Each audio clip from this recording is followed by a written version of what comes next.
ومن أحسن قولا ممن دعا إلى الله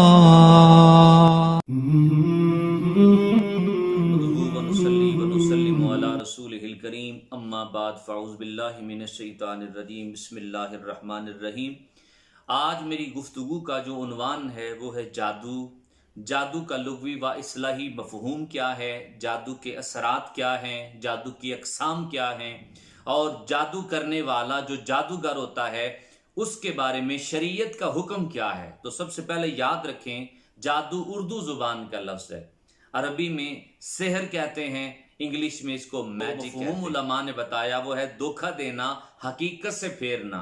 علامہ ابن قیم نے اس کی اصطلاحی تعریف بھی کی کہ مختلف خبیث روحوں اور ان کی طاقتوں سے جو چیز ترکیب پاتی ہے، بنتی ہے، جس سے انسانی جسم کو نقصان ہوتا ہے، اسے جادو کہتے ہیں۔ جادو کی دو قسمیں ہیں، ایک حقیقی جادو ہوتا ہے، ایک مجازی جادو ہوتا ہے۔ حقیقی جادو یہ ہے کہ انسان کو جسمانی طور پر کوئی تکلیف دی جائے، مثال کے طور پہ جادو سے کوئی بیمار ہو جائے، جادو سے کسی کی جان چلی جائے، جادو سے میاں بیوی میں اختلاف پیدا کر دیا جائے، جادو سے رشتہ داروں میں جو لڑائیاں جو ہے نا وہ بڑھا دی جائیں۔ تو جادو کے جسمانی طور پر جو نقصان ہے اس کو حقیقی جادو کہتے ہیں۔ ایک ہوتا ہے مجازی جادو، جس سے حقیقی طور پہ کوئی چیز متاثر نہیں ہوتی، جسم یعنی جسمانی طور پر کوئی تکلیف نہیں آتی، بلکہ صرف اور صرف نظر کا دھوکہ ہوتا ہے، جسے آپ ہاتھ کی صفائی کہتے ہیں، جسے آپ نظر بندی کہتے ہیں، اور جسے آپ شعبدہ بازی کہتے ہیں۔ یہ شعبدہ باز جو ہوتے ہیں یہ نظر کو دھوکہ دیتے ہیں، یہ تخیل کو دھوکہ دیتے ہیں۔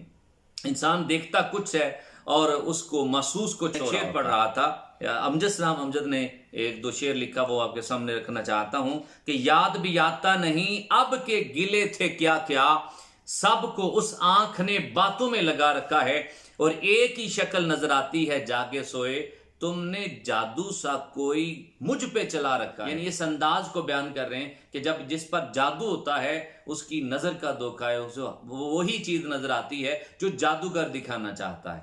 تو جادو طاقت کو حاصل کرنے کے لیے جو اسے محنت کرنی پڑتی ہے، وہ میں پڑھ رہا تھا کہ تمام شیطانی کام اسے کرنے پڑتے ہیں، وہ جنتر منتر جو کفریہ ہیں وہ اسے پڑھنے پڑتے ہیں۔ قرآن الٹا پڑھے گا، قرآن کو حیض کے خون سے لکھنا پڑے تو لکھے گا، یعنی ہر وہ کام جس سے شیطان خوش ہوتا ہے، جادو کی اس طاقت کو، شیطانی طاقت کو حاصل کرنے کے لیے وہ یہ کام کرتا ہے۔ اور جو دوسرے جادوگر ہیں یعنی جو صرف ہاتھ کی صفائی دکھاتے ہیں، ایسے بھی جادوگر ہیں، ایسے حربے استعمال کرتے ہیں، شعبدہ بازی دکھاتے ہیں، جن کے بارے میں بندہ جو ہے نا وہ پریشان ہو جاتا ہے کہ یہ کیا ہو رہا ہے۔ تو سنیے گا شریعت میں حکم کیا ہے کہ جادوگر کو قتل کر دینا چاہیے۔ یہ حضرت جندب نے روایت کیا کہ نبی پاک صلی اللہ علیہ وسلم نے فرمایا جب تم کسی جادوگر کو دیکھو تو قتل کر دو۔ ایک تابعی کہتے ہیں کہ حضرت عمر نے ہمیں پیغام بھیجا کہ تمہیں کوئی جادوگر ملے تو اسے قتل کر دو، ہم نے ایک ہی دن میں 3 جادوگر قتل کر دیے۔ اور ولید بن عقبہ کے سامنے ایک بندے نے، جادوگر نے جادوئی عمل شروع کر دیا۔ وہ جادوئی عمل کیا تھا؟ بندہ پکڑتا، اس کا سر اتارتا، پھر اس کا سر اس کے اوپر لگا دیتا، یعنی اس طرح کا اس نے جادوئی عمل کیا۔ لوگ حیران تھے یہ کیا کر رہا ہے، بندہ مار کے پھر زندہ کر رہے۔ تو یہ سارا نظر کا دھوکہ تھا۔